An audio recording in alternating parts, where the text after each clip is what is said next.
Assalamualaikum warahmatullahi wabarakatuh. Alhamdulillahirabbil alamin wa bihi nasta'in ala umuri dunya waddin wassalatu wassalamu ala asyrafil anbiya'i wal mursalin sayyidina wa habibina wa maulana Muhammadin wa ala alihi wa sahbihi ajma'in. Rabbi zidna ilma warzuqna fahma bi rahmatika ya arhamar rahimin. Rabbi ishrah li sadri wa yassir li amri wahlul 'uqdatam min lisani yafqahu qawli amma ba'du. Syukur alhamdulillah senantiasa kita panjatkan kehadirat Allah Subhanahu wa taala atas karunia nikmatnya, terutama nikmat iman wal Islam, nikmat sehat wal afiat, nikmat panjang umur, juga nikmat kesempatan. Sehingga pada pagi hari ini kita masih menunaikan kewajiban kita yaitu sholat subuh secara berjamaah yang akan kita laksanakan dan akan kita lanjutkan dengan kajian.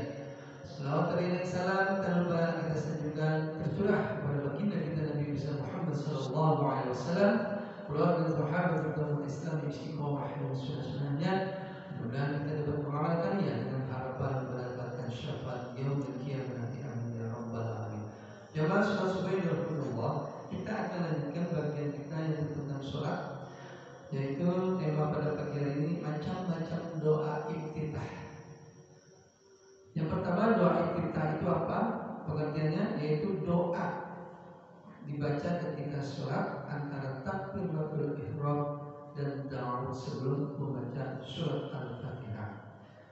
Berikut penjelasan macam-macam doa iftitah. Hukum membaca doa iftitah adalah sunnah. Di antaranya dari Abu Hurairah, yang artinya biasanya Rasulullah SAW setelah bertakbir ketika sholat ia diam sejenak sebelum membaca ayat. Maka aku pun bertanya kepada beliau, wahai Rasulullah, kutubus engkau dengan ayah dan ibuku. Aku melihatmu berdiam antara takbir dan bacaan ayat. Apa yang kau baca ketika itu? Beliau menyebutkan bahwa kita muttafaq alaih. Setelah menyebut beberapa doa iftitah dalam kitab Al-Azkar, Imam An-Nawawi berkata, ketahuilah bahwa semua doa-doa ini hukumnya mustahab, sunnah dalam sholat wajib maupun sholat sunnah. Demikianlah pendapat jumhur ulama, kecuali Imam Malik rahimahullah. Beliau berpendapat yang dibaca setelah takbiratul ihram adalah alhamdulillahirabbil alamin, yaitu surat Al-Fatihah. Tentu saja pendapat beliau ini tidak tepat karena bertentangan dengan banyak hadis. Lalu macam-macam doa iftitah. Ada beberapa macam jenis doa iftitah yang dibaca oleh Rasulullah SAW dan sahabatnya berdasarkan riwayat-riwayat yang sahih. Berikut ini macam-macam doa iftitah yang sahih berdasarkan penelitian Syekh Muhammad Nasiruddin Al-Albani rahimahullah terhadap dalil-dalil doa iftitah yang tercantum dalam kitab beliau Silatus Salatin Nabi Sallallahu Alaihi Wasallam. Yang pertama doa iftitah, Allahumma ba'id baini wa baina khataayaya kama ya'adta baina masyriqi wal maghribi, dan seterusnya, yang artinya, ya Allah, jauhkanlah antara aku dan kesalahanku sebagaimana Engkau telah menjauhkan antara timur dan barat. Ya Allah, sucikanlah kesalahanku sebagaimana pakaian putih disucikan dari kotoran. Ya Allah, cucilah kesalahanku dengan air salju dan air dingin. Hadis riwayat Bukhari Muslim. Doa ini biasa dibaca Rasulullah SAW dalam surat Al-Qur'an. Doa ini adalah doa yang paling sahih di antara doa iftitah lainnya, sebagaimana dikatakan oleh Ibnu Hajar dalam Fathul Bahri. Kemudian bacaan kedua, wajjahtu wajhiya lillazi fatara samawati wal arda hanifa wa ma ana minal musyrikin. Inna salati wa nusuki wa mahyaya wa mamati lillahi rabbil alamin la syarika lahu wa bidzalika umirtu wa ana minal muslimin. Allahumma antal malik la ilaha illa anta rabbi wa ana 'abduka nafsi wa wa'taqul wa taraktu dzambi faghfir li dzunubi jami'a innahu la yaghfiru dzunubi illa anta, dan seterusnya. Aku hadapkan wajahku kepada Zat yang Maha Pencipta langit dan bumi sebagai muslim yang ikhlas, dan aku bukan termasuk orang yang musyrik. Sesungguhnya sholatku, sembelihanku, hidupku dan matiku hanya semata-mata untuk Allah, Rabb semesta alam. Tidak ada sekutu baginya. Oleh karena itu aku patuh pada perintahnya, dan aku termasuk orang yang aku berserah diri. Ya Allah, Engkau Maha Penguasa, tidak ada Allah yang berhak disembah selain Engkau. Maha suci Engkau dan Maha terpuji. Engkaulah Tuhanmu dan aku adalah hamba-Mu.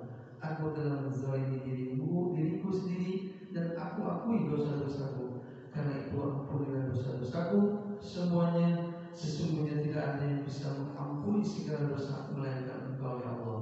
Tunjukilah aku akhlak yang paling terbaik. Tidak ada yang dapat menunjukkannya melainkan hanya Engkau. Jauhkanlah akhlak yang buruk darimu, karena sesungguhnya tidak ada yang sanggup menjauhkannya melainkan hanya Engkau. Aku patuhi segala perintahmu dan akan aku tolong agamamu. Segala kebaikan berada di tanganmu, sedangkan keburukan tidak datang darimu.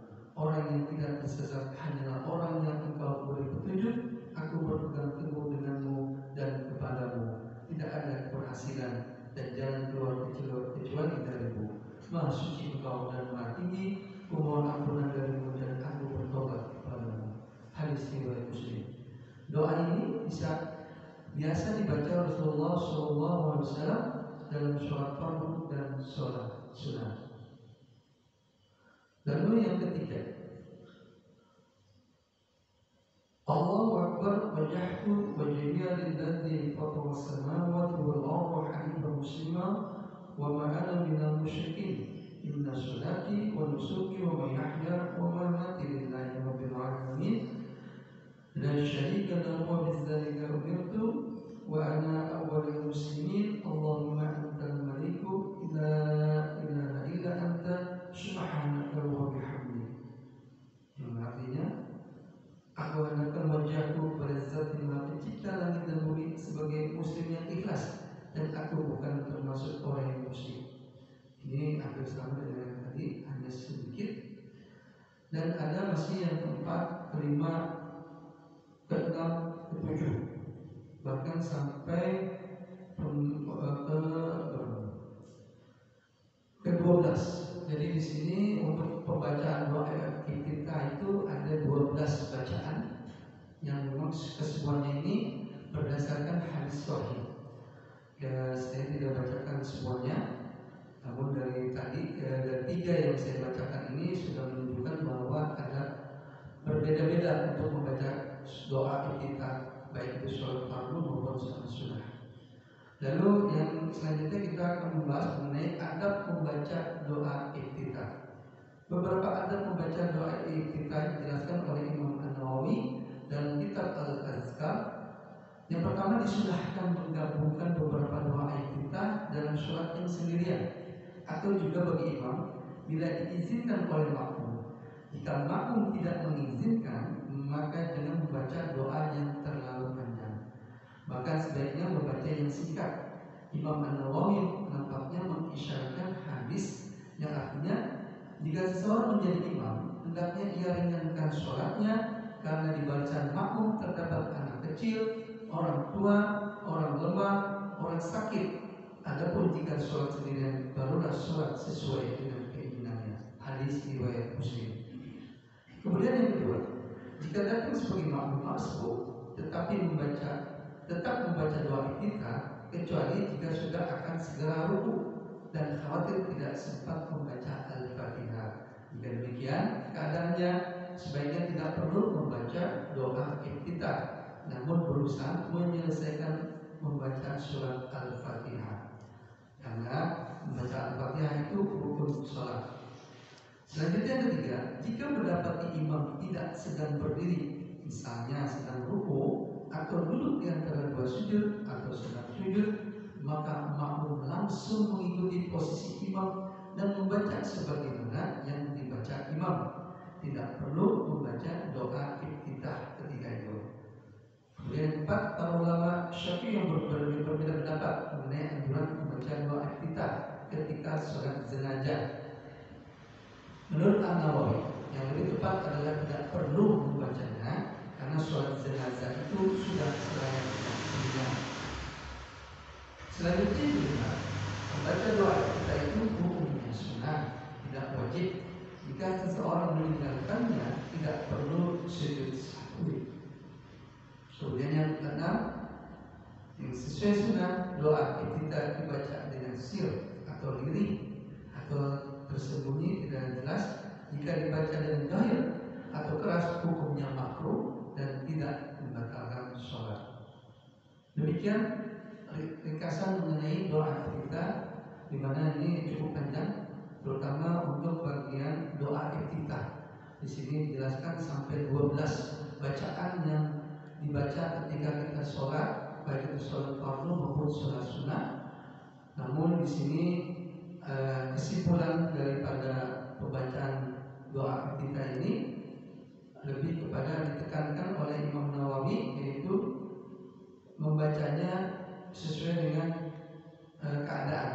Jika makmum tidak mengizinkan bahkan seperti itu, maka jangan membaca doa yang terlalu panjang. Karena di sini doa iftitah juga Rasulullah menjalankannya atau membacanya yang di bagian kedua itu cukup panjang, seperti tidak umum yang kita baca setiap hari.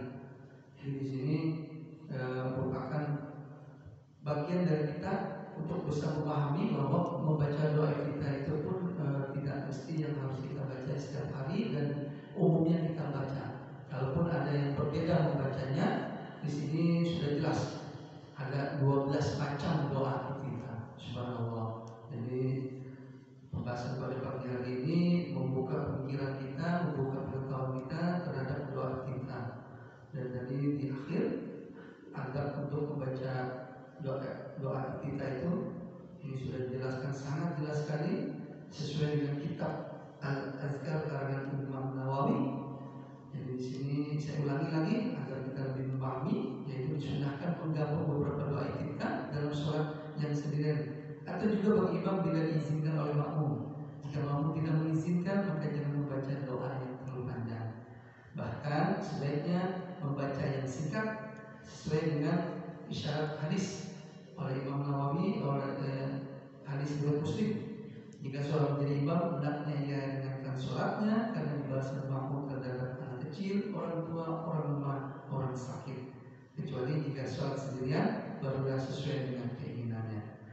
Kemudian yang kedua itu, jika datang sebagai makmum masbuk, tetap membaca doa iftitah. Kecuali jika sudah ketika sudah akan ruku, dikhawatirkan tidak sempat baca Al-Fatihah, maka keadaan seperti itu sebaiknya tidak perlu membaca doa iftitah. Alhamdulillah, mudah-mudahan tema pada pagi hari ini benar-benar bermanfaat bagi kita semua, termasuk saya pribadi, dan tentunya dapat diamalkan dalam kehidupan kita sehari-hari. Dan ini merupakan pencerahan bagi kita semua, karena selama ini kita mungkin berpikir atau merasa bahwa apa yang sudah kita baca ini sudah yang paling benar. Ternyata sesuai dengan pembahasan pagi hari ini, banyak sekali bacaan-bacaan doa kita yang memang dilakukan oleh baginda Rasulullah SAW dan sifatnya sunnah, boleh dibaca sesuai dengan keadaan masing-masing, tadi sudah dijelaskan. Demikian yang dapat kami sampaikan, mudah-mudahan ini bermanfaat bagi kita semua. Mohon maaf atas segala kekurangannya. Wabillahi taufiq wal hidayah. Wassalamualaikum warahmatullahi wabarakatuh. Waalaikumsalam.